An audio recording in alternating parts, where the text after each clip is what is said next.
نحمد و نصلی علی رسول الکریم اما بعد فاعوذ باللہ من الشیطان الرجیم بسم اللہ الرحمن الرحیم۔ ہم قرآن مجید کی مختصر تفسیر پڑھ رہے ہیں اور سورہ بقرہ پر پہنچے ہوئے ہیں۔ آج پہلا لیسن ہے سورہ بقرہ کا۔ تو سورہ بقرہ مدنی سورہ ہے اور اس میں 286 آیات اور 40 رکوع ہیں۔ بسم اللہ الرحمن الرحیم۔ شروع کرتی ہوں میں اللہ کے نام سے جو بڑا مہربان نہایت رحم والا ہے۔ الف لام میم ذالک الکتاب لا ریب فیہ ھدی للمتقین۔ الف لام میم، اس کتاب کہ اللہ کی کتاب ہونے میں کوئی شک نہیں، پرہیزگاروں کو راہ دکھانے والی ہے۔ تو اس کتاب اس صورت میں آگے چل کر گائے کا واقعہ بیان ہوگا، اس لیے اسے بقرہ گائے کے واقعے والی صورت کہا جاتا ہے۔ حدیث میں اس کی ایک خاص فضیلت یہ بھی بیان کی گئی ہے کہ جس گھر میں یہ پڑھی جائے اس گھر سے شیطان بھاگ جاتا ہے۔ فرمایا لا تجعلوا بیوتکم قبورا فإن البیت الذی تقرأ فیہ سورۃ البقرہ لا يدخلہ الشیطان۔ صحیح مسلم کی حدیث ہے یہ۔ تو اس حدیث کا ترجمہ ہے کہ تم اپنے گھروں کو قبرستان نہ بناؤ، کیونکہ جس گھر میں سورہ بقرہ پڑھی جاتی ہے اس میں شیطان داخل نہیں ہوتا۔ تو اس سے یہ پتہ چلتا ہے کہ سورہ بقرہ کو گھر میں پڑھتے رہنا چاہیے انسان کو کثرت کے ساتھ۔ اچھا، نزول کے اعتبار سے یہ مدنی دور کی ابتدائی صورتوں میں سے ہے، البتہ اس کی بعض آیات حجۃ الوداع کے موقع پر نازل ہوئیں۔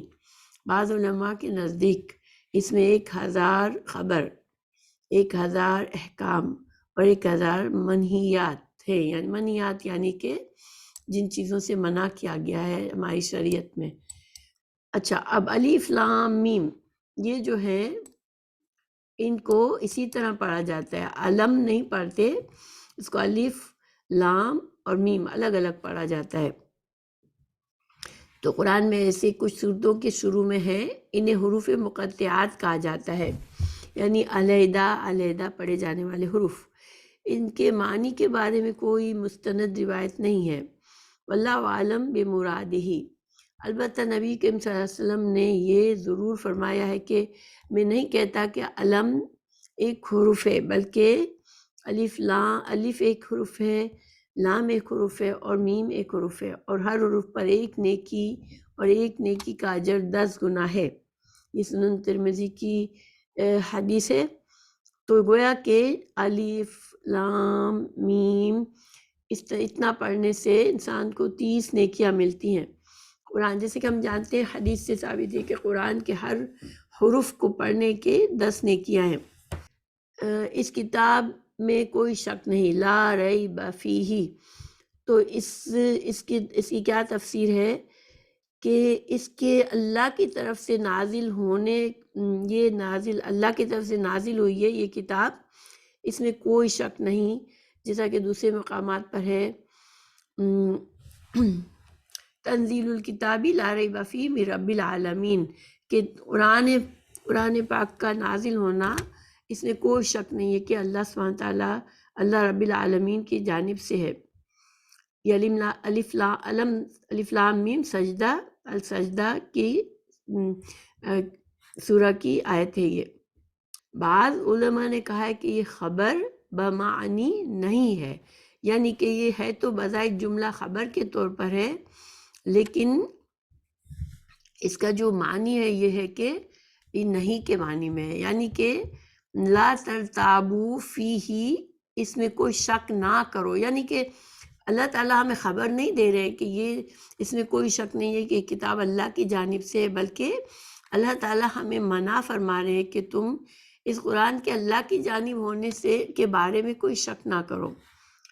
اس کے علاوہ اس میں جو واقعات بیان کیے گئے ہیں، ان کی صداقت میں جو احکام و مسائل بیان کیے گئے ہیں، ان سے انسانیت کی فلاح اور نجات وابستہ ہونے میں،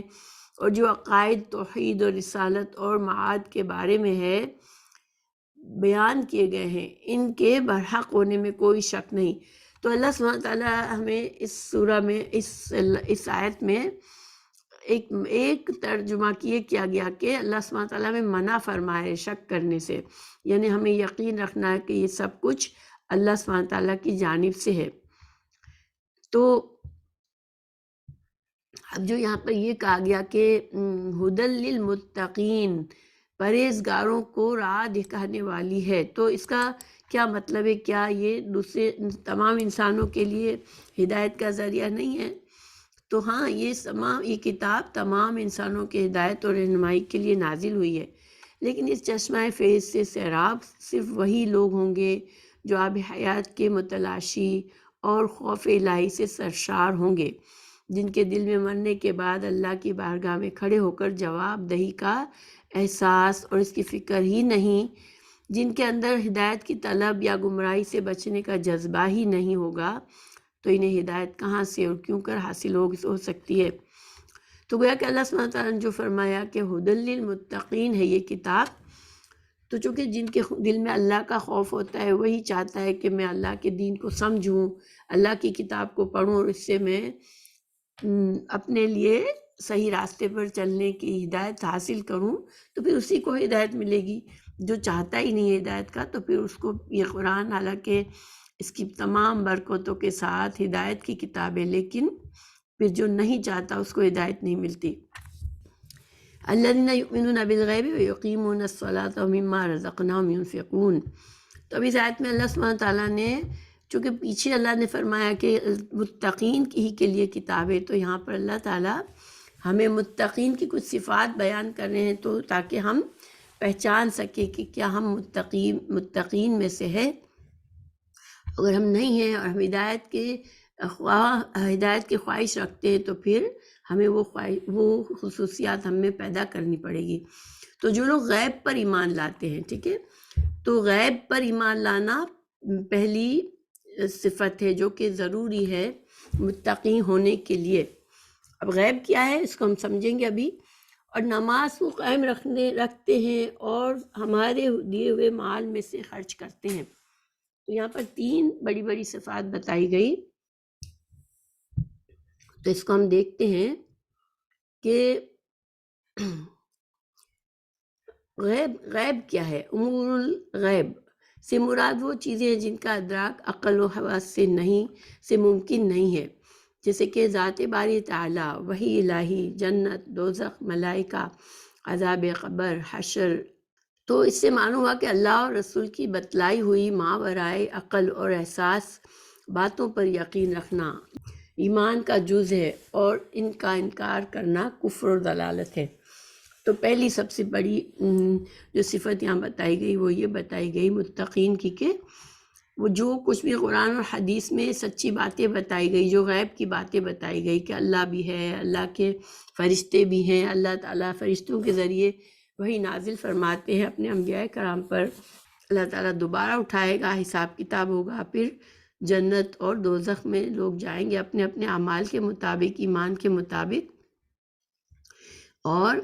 قبر میں بھی عذاب ہو سکتا ہے، یہ بھی ہمارے شریعت میں بتایا گیا، اور تمام لوگوں کو حشر ہوگا، تمام لوگوں کو قیامت کے دن جمع کیا جائے گا۔ تو یہ ساری باتیں ظاہری باتیں کہ ہمارے پاس کوئی اور ذریعہ نہیں ہے ان سب باتوں کے علم کا، یہ قرآن اور حدیث سے ہی ہمیں بتائی گئی ہیں، لیکن ہمارا ان پر ایمان ہونا جو ہے وہ یہ ہمیں متقی بناتا ہے، ہمیں اللہ کا تقوی ہمیں نصیب ہوتا ہے اس سے۔ پھر اقامت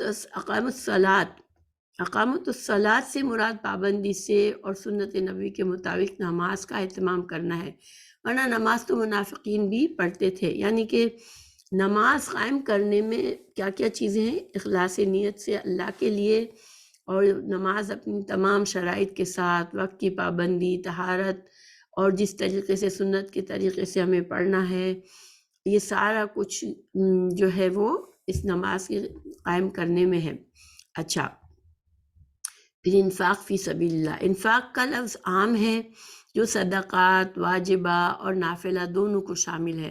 صدقات واجبہ جو ہے تو وہ زکوٰۃ ہے، اور جو بھی واجب صدقات اللہ کی طرف سے ہم پر لازم آتے ہیں وہ ہے، اور نافلہ جو ہے انسان اپنی خوشی سے، چاہے پھر اللہ کی رضا کی نیت سے، چاہے کسی کو بھی دے، جو بھی خرچ کرتا ہے وہ سب شامل ہے۔ اہل ایمان حسب استطاعت دونوں میں کوتاہی نہیں کرتے، بلکہ ماں باپ اور اہل و عیال پر صحیح طریقے سے خرچ کرنا بھی اس میں داخل ہے، اور باعث و اجر و ثواب ہے۔ اچھا، اب آگے مزید اللہ تعالیٰ نے متقین کی صفات بتائی آیت نمبر 4 میں، وَالَّذِينَ يُؤْمِنُونَ بِمَا أُنزِلَ إِلَيْكَ وَمَا أُنزِلَ مِن قَبْلِكَ وَبِالْآخِرَةِ هُمْ يُوقِنُونَ، اور جو لوگ ایمان لاتے ہیں اس پر جو آپ کی طرف اتارا گیا اور جو آپ سے پہلے اتارا گیا، اور وہ آخرت پر بھی یقین رکھتے ہیں۔ تو اس کی وضاحت کیا ہے کہ پچھلی کتابوں سے کیا مطلب ہے، کہ پچھلی کتابوں پر ایمان لانے کا مطلب یہ ہے کہ جو کتابیں انبیاء علیہ السلام پر نازل ہوئی، یعنی حضرت موسیٰ علیہ السلام پر تورات نازل ہوئی، حضرت عیسیٰ علیہ السلام پر انجیل، اور حضرت داؤد علیہ السلام پر صحیفے، حضرت ابراہیم علیہ السلام پر جو کچھ نازل ہوا، یعنی جو کچھ بھی اللہ تعالیٰ نے اپنے پچھلے انبیاء کرام پر نازل فرمایا، جو اللہ کی جانب سے تھا، اللہ کی طرف سے تھا، اس سب کو ہم سچ مانتے ہیں، اور اب اپنی اصل شکل میں دنیا میں نہیں پائی جاتی۔ دیکھیں، اللہ تعالیٰ نے جب قرآن نازل فرمایا تو اس وقت تک یہ پچھلے انبیاء کرام پر جو کچھ نازل ہوا تھا اس میں تحریف ہو چکی تھی، لیکن اس کے باوجود ہم جو ہے چونکہ اس پر عمل اس لیے نہیں کر سکتے کہ ہمیں پتہ ہے کہ اس میں تحریف ہوئی ہے، ہمیں نہیں پتہ سچ کیا ہے جھوٹ کیا ہے، لیکن ہم یہ مانتے ہیں کہ اللہ تعالیٰ نے جب ان پر نازل کیا پچھلے انبیاء کرام پر تو وہ سب کچھ سچ تھا۔ اور پھر اب عمل ہم کس پر کرتے ہیں؟ صرف قرآن اور اس کی تشریح نبوی، یعنی اللہ کے پیارے رسول صلی اللہ علیہ وسلم نے قرآن کو حدیث کے ذریعے جو ہمیں اور مزید شریعت کے احکامات سمجھا دیے، اور قرآن میں ہمیں جو کچھ سمجھایا گیا تو ہمارا دین جو ہے وہ قرآن اور حدیث کے مطابق ہے، اور اسی پر ہم اب عمل کرتے ہیں۔ ہم پچھلی شریعتوں پر اب عمل نہیں کرتے، ہاں اس پر ایمان لاتے ہیں۔ ہاں البتہ اگر اس میں سے پچھلی شریعتوں میں سے ہمیں کچھ چیزوں کے بارے میں آپ صلی اللہ علیہ وسلم خود تصدیق کر دے تو اب وہ چونکہ حالانکہ وہ پچھلی شریعتوں میں تھا، لیکن چونکہ ہمیں اب آپ صلی اللہ علیہ وسلم نے ان چیزوں کا ذکر فرمایا تو ہم پھر ان پر بھی عمل کریں گے، ٹھیک ہے۔ تو یہ بھی معلوم ہوا کہ وحی اور رسالت کا سلسلہ حضرت صلی اللہ علیہ وسلم پر ختم کر دیا گیا ہے،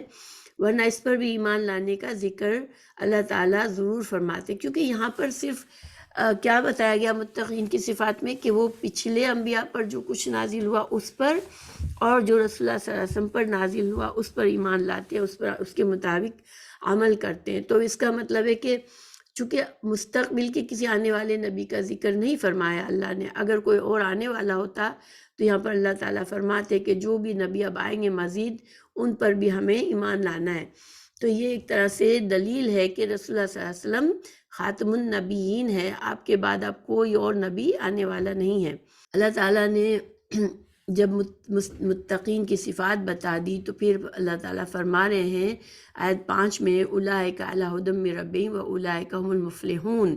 یہی لوگ ہیں اپنے رب کی طرف سے ہدایت پر ہیں، اور یہی لوگ ہیں جو فلاح اور نجات پانے والے ہیں۔ تو یہ ان اہل ایمان کا انجام بیان کیا گیا، جو ایمان لانے کے بعد تقوی و عمل اور عقیدہ صحیحہ کا اہتمام کرتے ہیں، میں زبان سے اظہار ایمان کو کافی نہیں سمجھتے۔ کامیابی سے مراد آخرت میں رضا الہی اور اس کی رحمت و مغفرت کا حصول ہے،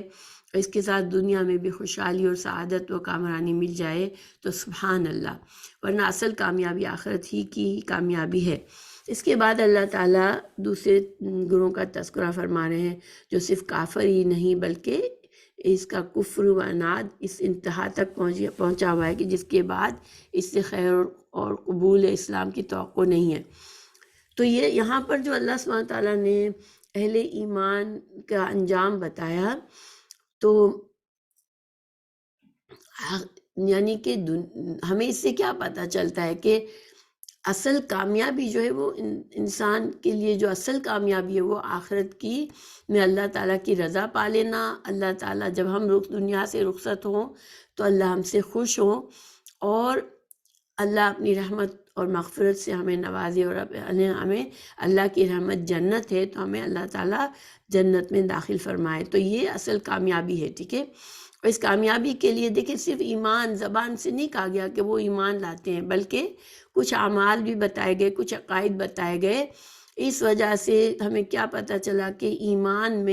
ایمان صرف زبان کا اقرار یا دل میں ایمان ہونا نہیں ہے کافی، بلکہ دل کا ایمان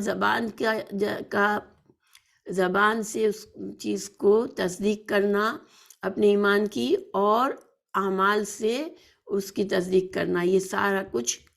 کامیابی کے لیے ضروری ہے. لیکن دنیا کی کامیابی کیا مشروط ہے قرآن اور حدیث کے ذریعے. تو دیکھیے قرآن اور حدیث پر ایمان لانے والے، اس پہ مطابق زندگی گزارنے والے کو اللہ تعالیٰ دنیا میں بھی پاکیزہ زندگی عطا فرماتے ہیں، اور اس کے دل کو ایک ایمان کی سکون اس کو حاصل ہوتا ہے. اس پر اللہ پر توکل اسے ہمیشہ رہتا ہے اس کے ایمان کی وجہ سے. لیکن چونکہ یہ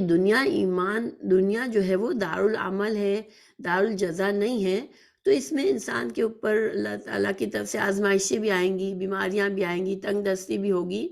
لیکن ایک مومن جو ہے وہ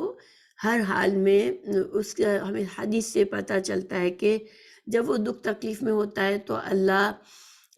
سے اچھی امید رکھتا ہے، اللہ سے بھروسہ کرتا ہے، اللہ سے دعا کرتا ہے تو وہ اجر و ثواب کماتا ہے، اللہ سے قریب ہوتا ہے. اور جو بھی اس کو اچھی چیزیں ملتی ہے دنیا میں، اچھی زندگی، اچھی نعمتیں، اچھا رزق، کشادہ رزق ملتا ہے تو وہ اللہ کا شکر کرتا ہے. تو دونوں حالتیں مومن کے لیے بہرحال اچھی ہے دنیا میں بھی. تو یہ انجام نیک لوگوں کے لیے، ایمان والوں کے لیے، متقین کے لیے. اور جو لوگ آخر میں اللہ تعالیٰ نے فرما دیا ان الذین کفروا سواء علیہم انذرتہم ام لم تنذرہم لا یؤمنون. تو کافروں کو آپ کا ڈرانا یا نہ ڈرانا برابر ہے، یہ لوگ ایمان نہ لائیں گے. تو گویا کہ جن لوگوں کو اللہ کے جیسے قرآن اسلام کا پیغام ملا، اور جن لوگوں نے سمجھ لیا کہ ہاں یہ سچا دین ہے، لیکن اس کے باوجود انہوں نے انکار کیا ماننے سے، کیونکہ ان کو دنیا کی زندگی سے زیادہ محبت تھی، دنیا کے فائدوں پر ان کی نظر تھی، ان کے دلوں میں تکبر تھا، عاجزی نہیں تھی. تو پھر اگر اس دنیا سے رخصت ہوں گے اسی اناد میں، اسی تکبر میں، تو پھر ان کے لیے سمجھانا نہ سمجھانا سب برابر ہے، وہ نہیں ماننے والے ہیں. اور وہ ان کا انجام جو ہے اللہ تعالیٰ نے بتایا، ختم اللہ علی قلوبہم وعلی سامعہم وعلی ابصارہم غشاوۃ ولہم عذاب عظیم. اللہ تعالیٰ نے ان کے دلوں پر، ان کے کانوں پر مہر لگا دی ہے، اور ان کی آنکھوں پر پردہ ہے، اور ان کے لیے بڑا عذاب ہے. تو دیکھیں رسول اللہ صلی اللہ علیہ وسلم کو یہاں پر ایک طرح سے تسلی بھی دی جا رہی اس آیت میں، کیونکہ نبی کریم صلی اللہ علیہ وسلم کی شدید خواہش تھی کہ سب مسلمان ہو جائیں، اور اسی حساب سے آپ صلی اللہ علیہ وسلم کوشش فرماتے تھے. لیکن اللہ تعالیٰ نے فرمایا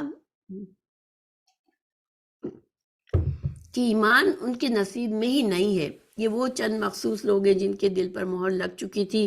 جیسے ابو جہل اور ابو لہب وغیرہ. ورنہ رسول اللہ صلی اللہ علیہ وسلم کی دعوت و تبلیغ سے بے شمار لوگ مسلمان ہوئے، حتیٰ کہ پھر پورا جزیرہ عرب اسلام کے سائے عاطفت میں آ گیا. اور یہ جو ان کے عدم ایمان کی وجہ بیان کی گئی ہے کہ چونکہ کفر و معصیت نے مسلسل کفر و معصیت کے مسلسل ارتکاب کی وجہ سے ان کے دلوں سے قبول حق کی استعداد ختم ہو چکی ہے. ان کے کان حق بات سننے کے لیے آمادہ نہیں، ان کی نگاہیں کائنات میں پھیلی ہوئی رب کی نشانیاں دیکھنے سے محروم ہیں. اور تو اب وہ ایمان کی طرح کس طرح لائیں گے؟ ایمان تو انہی لوگوں کے حصے میں آتا ہے جو اللہ تعالیٰ کی دی ہوئی صلاحیتوں کا صحیح استعمال کرتے ہیں، اللہ تعالیٰ کی معرفت حاصل کرتے ہیں. اور اس کے برعکس لوگ تو اس حدیث کا مصداق ہیں، اس کے برعکس لوگ تو اس حدیث کا مصداق ہے جس میں بیان کیا گیا ہے کہ مومن جب گناہ کر بیٹھتا ہے تو اس کے دل میں سیاہ نقطہ پڑ جاتا ہے، اگر وہ توبہ کر کے گناہ سے باز آ جاتا ہے تو اس کا دل پہلے اس کی طرح صاف شفاف ہو جاتا ہے، اگر وہ توبہ کی بجائے گناہ پر گناہ کرتا جاتا ہے تو وہ نقطہ سیاہ پھیل کر اس کے پورے دل پر چھا جاتا ہے۔ تو نبی کریم صلی اللہ علیہ وسلم نے فرمایا یہی وہ زنگ ہے جسے اللہ تعالیٰ نے بیان فرمایا کہ کلا بل ران علی قلوبہم ما کانوا یکسبون، کہ انسان کے برے اعمال کی وجہ سے انسان کے جو دل ہیں ان پر زنگ لگ جاتا ہے، مسلسل برے اعمال کرنا، جانتے بوجھتے برے اعمال کرنا اور کبھی اللہ سے مغفرت نہ مانگنا، ایسی حالت میں پھر اپنی زندگی کو پورا کرنے والے پھر ہدایت کے قابل رہتے ہی نہیں ہیں، کیونکہ اب ان کے دل سیاہ ہو چکے ہوتے ہیں۔ یہ سورہ مطففین کی آیت 14 ہے، تو یعنی ان کے کرتوتوں کی وجہ سے ان کے دل پر زنگ چڑھ گیا ہے۔ ترمذی تفسیر سورہ مطففین۔ تو اسی کیفیت کو اللہ تعالیٰ نے قرآن میں ختم اللہ سے تعبیر فرمایا ہے، جو ان کے مسلسل بدعمالیوں کا منطقی نتیجہ ہے۔ یعنی یہاں پر یہ نہیں ہے کہ اللہ تعالیٰ نے کچھ لوگوں کو چن کر ان کے دلوں پر خود سے مہر لگا دی تاکہ وہ ایمان نہ لائیں، یہ مہر صرف اسی وقت لگتی ہے جب انسان مسلسل گناہ کرتا ہے، بڑے بڑے نافرمانیاں کرتا ہے، کبھی اللہ کی طرف پلٹتا نہیں ہے، تو ہر گناہ ایک سیاہ نقطے کی طرح اس کے دل کو کالا کرتا رہتا ہے، اور پھر جب پورا دل پر ہر طرف یہ سیاہ نقطے لگ جاتے ہیں اور دل پورا جو ہے وہ کالا ہو جاتا ہے، پھر انسان کو کوئی ہدایت اس پر اثر نہیں کرتی۔ تو یہاں سے تیسرے گروہ،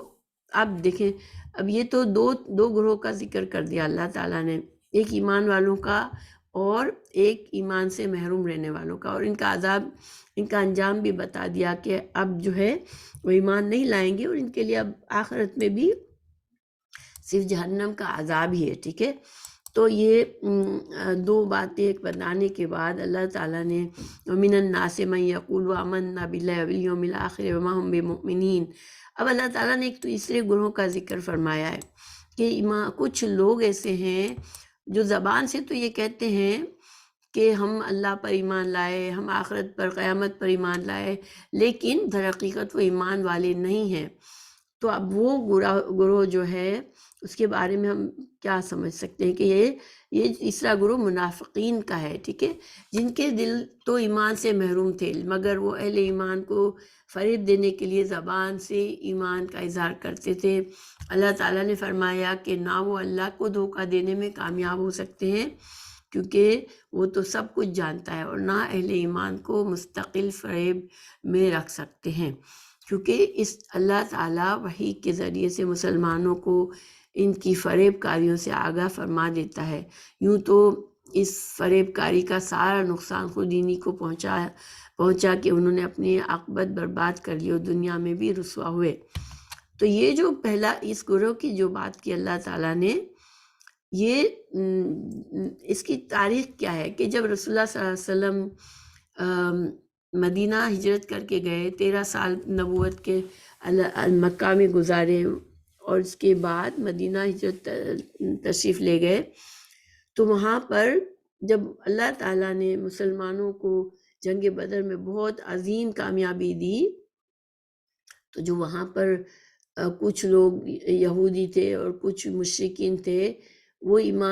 مسلمانوں کی اس کامیابی سے بہت متاثر ہوئے اور انہوں نے صرف زبانی ایمان کا اقرار کر لیا کہ ہم بھی مسلمان ہیں، لیکن ان کے دل بالکل پکے کافر تھے۔ وہ صرف دنیا کے فائدوں کے لیے، کیونکہ وہ مسلمانوں کے ساتھ اب مدینہ میں رہ رہے تھے، تو وہ چاہ رہے تھے کہ مسلمانوں کے کھلے دشمن بن کے ہم نہ رہیں، کیونکہ مسلمانوں کی قوت سے معروف تھے وہ، لیکن وہ اپنے فائدے ہر طرف رکھنا چاہ رہے تھے، تو کافروں کے ساتھ اصل میں ان کی ہمدردی تھی، مگر مسلمانوں کو کہتے تھے ہم بھی مسلمان ہیں۔ تو اللہ تعالیٰ ان کے بارے میں ان آیات میں بتا رہے ہیں کہ یخادعون اللہ والذین آمنوا وما یخدعون الا انفسهم وما یشعرون، کہ وہ اللہ تعالیٰ اور ایمان والوں کو دھوکہ دیتے ہیں، لیکن دراصل وہ خود اپنے آپ کو دھوکہ دے رہے ہیں مگر سمجھتے نہیں ہیں۔ اب وہ دھوکہ کیوں دے رہے تھے، کس طرح دے رہے تھے کہ وہ کہتے تھے ہم مسلمان ہیں، بظاہر مسلمانوں کے ساتھ ہوتے تو مسلمانوں والے کام بھی کرتے، مگر وہ دل سے کافر تھے، تو گویا مسلمانوں کو بھی دھوکہ دے رہے تھے اور اللہ کو دھوکہ دینے کی کوشش کرتے تھے۔ ظاہر اللہ تعالیٰ کو کون دھوکہ دے سکتا ہے، مگر وہ سمجھتے تھے کہ اس طرح سے ہم بچے رہیں گے، ہمیں نہ تو اللہ تعالیٰ کی طرف سے ہم پر کوئی نقصان آئے گا اور نہ مسلمانوں کی طرف سے، اور ہماری طرف سے فائدے ہی فائدے حاصل کریں گے۔ اللہ تعالیٰ نے فرما دیا کہ وہ نہ تو مسلمانوں کو دھوکہ دے رہے ہیں، کیونکہ ظاہری بات ہے کہ انسان ایک بار کسی سے دھوکہ کھائے گا، لیکن پھر کسی کے عمل سے، کسی کے طریقے سے بہت جلدی پتہ چل جاتا ہے کہ وہ مخلص انسان نہیں ہے، ان کا ایمان صحیح نہیں ہے، اور اسی طرح اللہ سبحانہ تعالیٰ کو تو کوئی دھوکہ دے ہی نہیں سکتا۔ اور پھر اللہ تعالیٰ نے ان کے بارے میں مسلمانوں کو قرآن میں ان کے بارے میں آگاہ بھی کر دیا، ان سے متنبہ کر دیا، تاکہ مسلمان ان کے فریب سے بہت نقصان نہ اٹھائیں۔ پھر فی قلوبہم مرض فزادہم اللہ مرضا ولہم عذاب علیم بما کانوا یکذبون، ان کے دلوں میں بیماری تھی، اللہ تعالیٰ نے انہیں بیماری میں مزید بڑھا دیا، اور ان کے جھوٹ کی وجہ سے ان کے لیے دردناک عذاب ہے۔ تو بیماری کیسی بیماری؟ ان کی بیماری سے مراد ہے کفر و نفاق کی بیماری، جس کی اصلاح کی فکر نہ کی جائے تو بڑھتی ہی چلی جاتی ہے۔ اسی طرح جھوٹ بولنا منافقت کی علامت میں سے ہے، جس سے اجتناب ضروری ہے۔ تو دیکھیں اصل انسان سمجھتے بوجھتے انسان کیوں ایمان نہیں لاتا، وہ اس کا اصل میں، یا ایک تو اس سے دل میں تکبر ہوتا ہے، فرما بردار بندہ بن کے رہنا نہیں چاہتا، وہ دنیا میں اپنی منمانی کرنا چاہتا ہے، اور ایک اس کے اندر ضد ہوتی ہے، اور ایک شک ہوتا ہے کہ مطلب یہ کہ آخرت کی باتیں پتہ نہیں آخرت ہونی ہے نہیں ہونی ہے، تو ہم آج کا نقصان کیوں کریں؟ کیونکہ ظاہری بات ہے جو لوگ اس زمانے میں بھی مسلمان ہو رہے تھے، اور آج بھی جو لوگ مخلص ہو کے ایمان کے ساتھ زندگی گزارتے ہیں، ان کی زندگی میں بڑی قربانیاں اور سادگی ہوتی ہے، اور جو دنیا سے محبت کرنے والے ہوتے ہیں ان کو اس قسم کی زندگی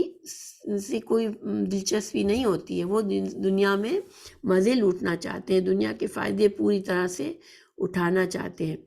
تو بہرحال یہ بھی ایک بیماری ہے، دل کی بیماری ہے کہ انسان جھوٹ بولتا ہے کسی کے سامنے، اندر کا اس کا کچھ اور ہوتا ہے، باہر کا کچھ اور ہوتا ہے۔ پھر اللہ تعالیٰ نے مزید ان کے بارے میں بتایا کہ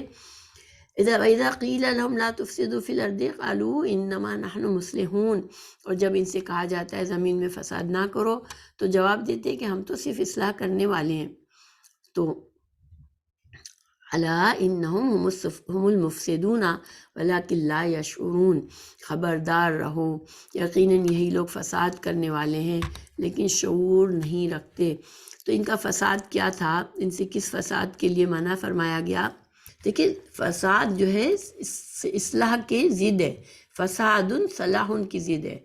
تو کفر اور معصیت سے زمین میں فساد پھیلتا ہے، اور اطاعت الہی سے امن و سکون ملتا ہے۔ ہر دور کے منافقین کا کردار یہی رہا ہے کہ پھیلاتے تو فساد ہیں، اشاعت و منکرات کی کرتے ہیں، اور پامال حدود الہی کو کرتے ہیں، اور سمجھتے یا دعویٰ یہ کرتے ہیں کہ وہ اصلاح اور ترقی کے لیے کوشاں ہیں۔ تو جانتے بوجھتے وہ غلط کام کرتے ہیں، لوگوں میں برائی پھیلاتے ہیں، خود برے اعمال سے دوسروں کے حقوق کی تلفی کرتے ہیں، مگر خود کو وہ بڑے اصلاح پسند کہتے ہیں۔ تو یہ ایک بیماری ہوتی ہے لوگوں میں کہ ان کو پتہ ہوتا ہے اندر ان کا کتنا سیاہ ہے اندر کا معاملہ، لیکن وہ بظاہر سفید پوش بن کے رہنا پسند کرتے ہیں تاکہ ہر طرح کے لوگ ان کو پسند کریں۔ تو اللہ تعالیٰ فرما رہے ہیں کہ اللہ تعالیٰ نے ان کی بیماری کو اور بڑھا دیا ہے۔ اللہ تعالیٰ نے ان کے بارے میں فرمایا کہ یہ مفسد ہیں مگر ان کو شعور نہیں ہے۔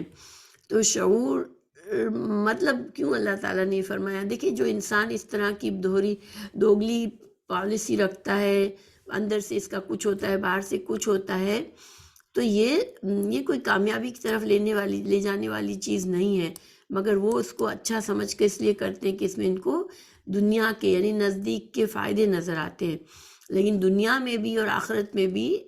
لانگ رن میں ان چیزوں کا نقصان خود انسان کو ہوتا ہے، تو اللہ تعالیٰ نے فرمایا ان کو شعور نہیں ہے۔ پھر وَإِذَا قِيلَ لَهُمْ آمِنُوا كَمَا آمَنَ النَّاسُ قَالُوا وَنُؤْمِنُ كَمَا آمَنَ السُّفَهَاءُ أَلَا إِنَّهُمُ السُّفَهَاءُ وَلَكِنْ لَا يَعْلَمُونَ۔ اور جب ان سے کہا جاتا ہے کہ اور لوگوں یعنی صحابہ کی طرح، صحابہ کرام کی طرح تم بھی ایمان لاؤ، تو جواب دیتے ہیں کیا ہم ایسا ایمان لائیں جیسا بیوقوف لائے ہیں؟ خبردار ہو جاؤ، یقیناً وہی بیوقوف ہیں لیکن جانتے نہیں ہیں۔ تو اب اللہ تعالیٰ نے یہاں پر ان کی مزید ان کی وضاحت فرمائی کہ ان منافقین سے نے ان صحابہ کرام کو بیوقوف کہا، یعنی جب ان سے کہا گیا کہ دیکھیں یہ جو مخلص مسلمان ہیں تم بھی اسی طرح سے مخلص ہو کر ایمان میں داخل ہو جاؤ، تو ان کو لگا کہ یہ تو بیوقوف ہیں جنہوں نے اللہ کی راہ میں جان اور مال کی کسی بھی قربانی سے دریغ نہیں کیا ہے۔ وہ مخلص مسلمانوں کو بیوقوف کیوں سمجھتے تھے؟ کیونکہ مخلص مسلمان دنیا کا فائدہ نہیں دیکھتے تھے، جب آخرت کا معاملہ ہوتا تھا وہ آخرت کو ترجیح دیتے تھے۔ تو لیکن جو دنیا سے محبت کرنے والے ہیں، جن کی ساری فائدے دنیا کی طرف نظر ہے، دنیا کے فائدوں کی طرف ان کی پوری توجہ ہے، تو ان کو یہ قربانیاں ان کی سمجھ نہیں آتی کہ کیسے بیوقوف لوگ ہیں، کیسے سادہ لوگ ہیں کہ ہر چیز قربان کرنے کو تیار ہو جاتے ہیں۔ کہ اگر ہم آج بھی دیکھیں نا تو آج بھی جو لوگ متقی ہوتے ہیں، پرہیزگار ہوتے ہیں، ان کو اپنے آپ کو اللہ کی مرضی اور اللہ کے احکامات کا پابند رکھنا پڑتا ہے، اور وہ پابند رہتے ہیں، تو اس کی وجہ سے وہ جلدی سے دنیا کے بہت سی چیزیں حاصل کرنے کے بجائے وہ دیکھتے ہیں کہ کون سی چیز جائز ہے ان کے لیے اور کون سی نہیں ہے، اور دوسروں کا حق نہیں مارتے اپنے فائدوں کے لیے۔ تو بظاہر ایسے لوگ دنیا پسند لوگوں کو ایسے لوگ ہمیشہ بیوقوف ہی نظر آتے ہیں، مگر اصل میں اللہ تعالیٰ کے نزدیک یہی عقل مندی اور سعادت ہے۔ صحابہ کرام نے اسی سعادت مندی کا ثبوت مہیا کیا، اس لیے وہ پکے مومن ہی نہیں بلکہ ایمان کے لیے ایک معیار اور کسوٹی ہیں۔ اب ایمان انہی کا معتبر ہوگا جو صحابہ کرام ہی کی طرح ایمان لائیں گے۔ اللہ تعالیٰ نے ہمارے لیے فرما دیا فَإِنْ آمَنُوا بِمِثْلِ مَا آمَنْتُمْ بِهِ فَقَدِ اهْتَدَوْا۔ آئندہ تک قیامت تک کو ان کے ایمان کو، صحابہ کرام کے ایمان کو ہمارے لیے، تمام آنے والے مسلمانوں کے لیے اور تمام جو ایسے دنیا پسند لوگ ہیں سب کے لیے کہہ دیا گیا کہ اگر ایمان لانا ہے تو ایسا مخلص ایمان لاؤ تو تم پھر ہدایت پا گئے، یعنی ہدایت یافتہ جو اللہ کے نزدیک ہے وہ مخلص انسان ہے، جو سے صحابہ کرام مخلص تھے۔ تو یہ آیت نمبر 137 ہے سورہ بقرہ کی۔ اللہ تعالیٰ نے مزید فرمایا وَإِذَا لَقُوا الَّذِينَ آمَنُوا قَالُوا آمَنَّا وَإِذَا خَلَوْا إِلَىٰ شَيَاطِينِهِمْ قَالُوا إِنَّا مَعَكُمْ إِنَّمَا نَحْنُ مُسْتَهْزِئُونَ۔ یعنی یہی بیوقوف ہیں لیکن جانتے نہیں ہیں۔ اچھا، اس آیت کا ترجمہ ہے اور جب ایمان والوں سے ملتے ہیں تو کہتے ہیں ہم بھی ایمان والے ہیں، اور جب اپنے بڑوں کے پاس جاتے ہیں تو کہتے ہیں کہ ہم تو تمہارے ساتھ ہیں، ہم تو ان سے صرف مذاق کرتے ہیں۔ یہ اللہ تعالیٰ نے اس وقت کے جو منافق تھے مدینہ میں ان کی طریقے کو سمجھایا کہ یہ کیا کرتے ہیں، جب تمہارے سامنے آتے ہیں تو کہتے ہیں کہ ہم بھی تمہاری طرح کے مسلمان ہیں، ہم تمہارے ساتھ ہیں، لیکن جب ان کے شیاطین سے مراد وہ جو بڑے سردار تھے قریش کے اور یہود کے، ان کے پاس جا کر وہ کہتے تھے کہ ہم تمہارے ہی ساتھ ہیں، ہم تو بس یہ ان کو صحیح بیوقوف بناتے ہیں۔ تو مگر یہ جو بڑے سردار تھے جن کو شیاطین کہا گیا، وہ ان کا کام کیا تھا؟ اسلام اور مسلمانوں کے خلاف وہ سازشیں کرتے تھے، اور ان کی تمام کوششیں یہ تھی کہ کسی طرح اسلام کو نقصان پہنچایا جائے، اسلام کے اس مشن کو ختم کیا جائے۔ تو وہ ان کو اللہ تعالیٰ نے اس وجہ سے شیاطین کہا کہ نہ صرف وہ گمراہ تھے بلکہ وہ دوسروں کو بھی گمراہ کرتے تھے۔ اچھا، اب اللہ تعالیٰ نے مزید فرمایا کہ جب انہوں نے کہا کہ ہم تو صرف مذاق اڑاتے ہیں، ہم تو صرف مذاق کرتے ہیں، ان لوگوں کو جب ہم کہتے ہیں کہ ہم مسلمان ہیں تو اللہ تعالیٰ کو یہ بات پسند نہیں آئی۔ اللہ تعالیٰ نے فرمایا اللہ یستہزئ بہم ویمدہم فی طغیانہم یعمہون، اللہ تعالیٰ نے فرمایا اللہ تعالیٰ بھی ان سے مذاق کرتا ہے اور انہیں ان کی سرکشی اور بہکاوے میں اور بڑھا دیتا ہے۔ اللہ تعالیٰ بھی ان سے مذاق کرتا ہے کا کیا مطلب ہے؟ ایک مطلب یہ ہے کہ وہ جس طرح مسلمانوں کے ساتھ استہزاء و استخفاف کا معاملہ کرتے ہیں، اللہ تعالیٰ بھی ان سے ایسا ہی معاملہ کرتے ہوئے ذلت اور رسوائی میں مبتلا کرتا ہے۔ اس کو استہزاء سے تعبیر کرنا زبان کا اسلوب ہے، یعنی جب اللہ تعالیٰ کے لیے جب کہا گیا کہ اللہ بھی ان سے مذاق کرتا ہے تو یہ ایک عربی زبان کا طریقہ ہے، ورنہ حقیقتاً یہ استہزاء نہیں ہے، ان کے فعل استہزاء کی سزا ہے، جیسے وہ جزاء سیئۃ سیئۃ جزاء سیئۃ سیئۃ مثلھا الشورى میں یہ فرمایا گیا کہ برائی کا بدلہ اسی کی مثل برائی ہے۔ تو گویا ان کی برائی یہ تھی کہ وہ صحابہ کرام سے یہ سمجھتے تھے کہ ان کا مذاق وہ بنا رہے ہیں، تو اللہ تعالیٰ نے ان کی سزا بھی یہی بتائی کہ ان کے ساتھ بھی مذاق ہوگا۔ تو یہ برائی کے بدلے کو برائی کہا گیا ہے، حالانکہ وہ برائی نہیں ہے، ایک جائز فعل ہے۔ تو اسی طرح یخادعون اللہ وهو خادعهم ومکروا ومکر اللہ، اسی طرح کے قرآن میں آیات ہیں کہ وہ اللہ کو دھوکہ دیتے ہیں تو اللہ ان کو دھوکہ دیتا ہے، یا اللہ سے وہ چالیں چلتے ہیں تو اللہ ان سے چالیں چلتا ہے۔ مگر یہ اللہ سبحانہ تعالیٰ نہ بندوں کو دھوکہ دیتا ہے نہ ان سے چالیں چلتا ہے، کہ اللہ تعالیٰ نے فرمایا کہ وَيَمُدُّهُمْ فِي طُغْيَانِهِمْ يَعْمَهُونَ، کہ اللہ تعالیٰ ان کو سرکشی اور بہکاوے میں بڑھا دیتا ہے۔ یعنی کہ جب اللہ تعالیٰ بعض اوقات انسان اللہ کی نافرمانی کے کام کر رہا ہوتا ہے لیکن اللہ اسے فوراً نہیں پکڑتا، تو یہ سمجھتا ہے کہ میں صحیح کر رہا ہوں، مجھے کوئی نہیں پکڑنے والا، اس طرح وہ اپنے گناہوں میں اور بڑھ جاتا ہے۔ تو یہ بھی ایک سزا ہوتی ہے، کیونکہ انسان کو اگر گناہ کر کے اللہ کی نافرمانی کا کام کر کے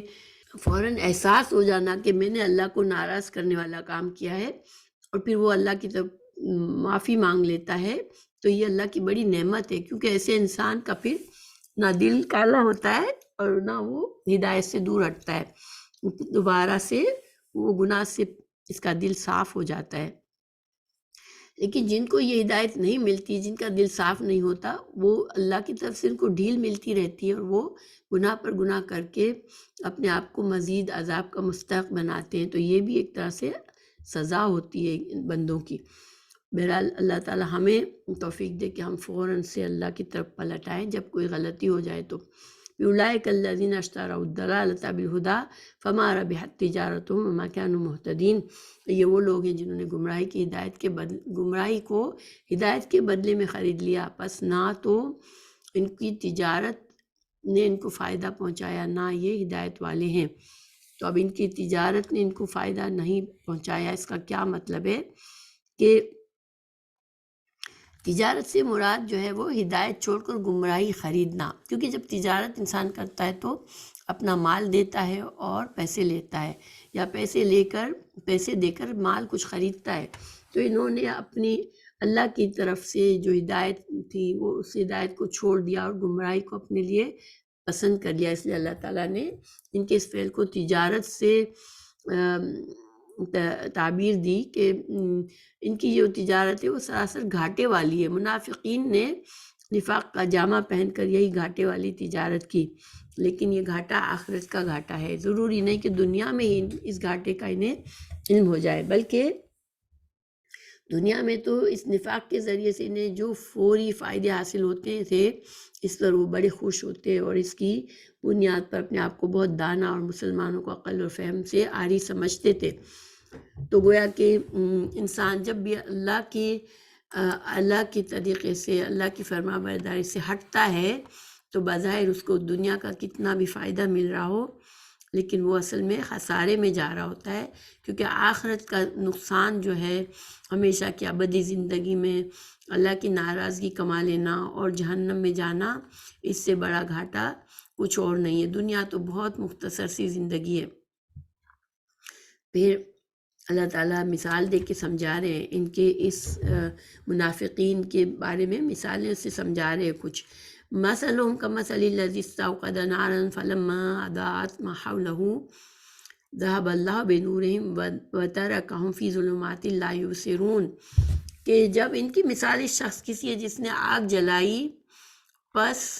آس پاس کی چیزیں روشنی میں آئی تھی کہ اللہ نے ان کے نور کو لے لیا اور انہیں اندھیروں میں چھوڑ دیا، اور انہیں جو نہیں دیکھتے اب ان کی دیکھنے کی صلاحیت ختم ہو چکی ہے۔ تو اس نے اللہ تعالیٰ نے ایک مثال کی طرح سے سمجھایا ہے۔ حضرت عبداللہ بن مسعود رضی اللہ عنہ فرماتے ہیں کہ دیگر صحابہ نے، حضرت عبداللہ بن مسعود اور دیگر صحابہ نے اس کا مطلب یہ بیان فرمایا کہ نبی کریم صلی اللہ علیہ وسلم جب مدینہ تشریف لائے تو کچھ لوگ مسلمان ہو گئے، لیکن پھر جلدی منافق ہو گئے۔ ان کی مثال اس شخص کی سی ہے جو اندھیرے میں تھا، جس نے روشنی جلائی، جس سے اس کا ماحول روشن ہو گیا اور مفید اور نقصان دہ چیزوں پر واضح ہو گئی، اس پر واضح ہو گئی۔ دفتاً وہ روشنی بجھ گئی اور وہ حسب سابق تاریکیوں میں گر گیا۔ یہی حال منافقین کا تھا، پہلے وہ شرک کی تاریکی میں تھے، مسلمان ہوئے تو روشنی میں آ گئے، حلال و حرام اور خیر و شر کی پہچان ہو گئی، پھر وہ دوبارہ کفر اور نفاق کی طرف لوٹ گئے تو ساری روشنی چلی جاتی رہی۔ یعنی اسلام کا نور تو تھا، مدینہ میں پھیل رہا تھا، اور جو لوگ اس سے فائدہ اٹھا رہے تھے، جو اخلاص کے ساتھ اسلام میں آ رہے تھے، وہ جہالت کی گمراہیوں سے، جہالت کے اندھیروں سے نکل کر ایمان کی روشنی میں آ رہے تھے۔ لیکن ان منافقین کا ایسا حل ہوا کہ وہ وقتی طور پر تھوڑا سا انہوں نے ہاں کہا، اسلام میں آئے، صرف اسلام کی چمک دمک، مسلمانوں کی طاقت دیکھ کر آئے، اپنے دنیا کے فائدے دیکھ کر آئے، لیکن فوراً پھر وہ ان کے دل میں کفر سما گیا، تو پھر وہ جو ہے سارے جو لوگ ایمان سے کہ نور سے، روشنی سے فائدہ اٹھایا، جنہوں نے ہدایت کے نور سے، ان کو وہ فائدہ نہیں ملا، اور ان کے لیے گویا کہ وہ اپنی بصیرت کھو بیٹھے۔ اب ان کو ایمان کی سمجھ بوجھ ان کے دل میں نہیں آ سکتی، کیونکہ اب جو ہے انہوں نے جان بوجھ کر ایمان کو چھوڑ کے کفر کی طرف چلے گئے۔ اچھا، پھر اللہ تعالیٰ فرما رہے ہیں صم بکم عمی فہم لا یرجعون، بہرے گونگے اندھے ہیں بس وہ نہیں لوٹیں گے۔ ظاہر ہے کہ جب انسان اللہ کے دین کی ہدایت اور روشنی کو چھوڑ کر گمراہی کے اندھیرے کو پسند کرتا ہے، تو وہ نہ اپنی آنکھوں سے حق کو دیکھ سکتا ہے، نہ اپنے کانوں سے حق کو سن سکتا ہے، تو اس کا حال یہ ہوتا ہے کہ نہ اس کا دل اسے، اس کا ضمیر اسے کچھ یاد دلاتا ہے، کچھ اس کو چونکاتا ہے کہ وہ کچھ غلطی سے اپنے پلٹ آئے۔ تو یہ ساری جو صلاحیتیں اللہ نے دی ہے انسان کو، جس کے ذریعے انسان حق کو پہچان سکتا ہے اور اپنے لیے حق کا راستہ چوز کر سکتا ہے، وہ ان ساری صلاحیوں سے خود کو محروم کر دیا انہوں نے۔ اور او کصیب من السماء فی ظلمات ورعد وبرق یجعلون اصابعهم فی آذانہم من الصواعق حذر الموت واللہ محیط بالکافرین۔ یہ آسمانی برسات کی طرح جس میں اندھیرے اور گرج اور بجلی ہو، موت سے ڈر کر کڑاکے کی وجہ سے اپنی انگلیوں کو اپنے کانوں میں ڈال لیتے ہیں، اور اللہ تعالیٰ کافروں کو گھیرنے والا ہے۔ تو یہ یہاں پر اللہ تعالیٰ ایک طرح سے تشبیہات دیے کہ جس طرح سے آسمان سے تیز بارش آتی ہے جس میں کڑک ہوتی ہے، گرج ہوتی ہے، تو اسی طرح جو قرآن نازل ہو رہا تھا اس میں مختلف قسم کے احکامات تھے، اس میں کچھ مشکل احکامات بھی تھے کہ برائیوں کو چھوڑ دو، پھر جہاد کرنا تھا، اور اپنے نفس کا جہاد، دشمنوں سے جہاد کرنا تھا، اور کچھ جب اللہ تعالیٰ نے ان کی منافقت کے باتیں کھول دی تو یہ ساری چیزیں ایسی تھی جس سے ان کے دل ڈر جاتے تھے اور وہ سننا نہیں چاہتے تھے کہ کہیں سنیں گے تو ان کو اس خوف، ان کے دل گھبرا جائیں گے۔ مگر اللہ تعالیٰ نے فرمایا کہ کتنا بھی وہ اپنے کانوں میں انگلیاں ڈال لیں، حق کو نہ سنیں، اللہ تعالیٰ ان کو برے انجام تک پہنچائے گا، اللہ تعالیٰ ان کو گھیرے ہوئے ہیں۔ پھر یکاد البرق یخطف ابصارهم كلما اضاء لهم مشوا فيه واذا اظلم عليهم قاموا ولو شاء الله لذهب بسمعهم وابصارهم ان الله على كل شيء قدير۔ قریب ہے کہ بجلی ان کی آنکھیں اچک لے جائے، جب ان کے لیے روشنی کرتی ہے تو اس میں چلتے پھرتے ہیں، اور جب اس پر اندھیرا کرتی ہے تو کھڑے ہو جاتے ہیں، تو اگر اللہ چاہے تو ان کے کانوں اور آنکھوں کو بیکار کر دے۔ یقیناً اللہ تعالیٰ ہر چیز پر قدرت رکھنے والا ہے۔ دیکھیں اوپر کی آیت میں اللہ تعالیٰ نے جو مثال دی وہ پکے منافقین کی مثال دی کہ انہوں نے ان کی سمن بکمن عمیون ہو گئے، ان کی آنکھیں کان دل سب کچھ بند ہو گئے، اب حق کو قبول کرنے کی صلاحیت ختم ہو گئی۔ جنہوں نے جو دل سے پکے کافر تھے اور صرف زبان کے مسلمان تھے، ان کے دلوں میں ذرا سا بھی ایمان نہیں تھا۔ لیکن یہ دوسری قسم کے منافقین کا ذکر ہے اس آیت میں، جو کہ جس پر کبھی حق واضح ہو جاتا اور کبھی اس کی بابت وہ ریب اور شک میں مبتلا ہو جاتے۔ بس ان کے دل ریب اور تردد میں اس بارش کی طرح ہیں جو اندھیروں، شکوک، کفر اور نفاق میں اترتی ہے۔ گرج چمک سے ان کے دل ڈر جاتے ہیں، حتیٰ کہ خوف کے مارے اپنی انگلیاں اپنے کانوں میں ٹھوس لیتے ہیں۔ لیکن یہ تدبیریں، یہ خوف و دہشت انہیں اللہ کی گرفت سے نہیں بچا سکے گا، کیونکہ وہ اللہ کے گھیرے سے نہیں نکل سکتے۔ کبھی حق کی کرنیں ان پر پڑتی ہے تو حق کی طرف جھک جاتے ہیں، لیکن پھر جب اسلام یا مسلمانوں پر مشکلات کا دور آتا ہے تو پھر حیران اور سرگردہ کھڑے ہو جاتے ہیں۔ تو دیکھیں اللہ تعالیٰ یہاں پر جو اللہ تعالیٰ بتا رہے ہیں کہ یہ کچھ ایسے بھی لوگ تھے جن کو اسلام کی اچھی باتوں سے ان کے دل پر اچھا اثر آتا تھا، جو آسان احکامات ہوتے تھے، جس میں ان کو کچھ فائدہ دنیا کا بھی مل جاتا تھا،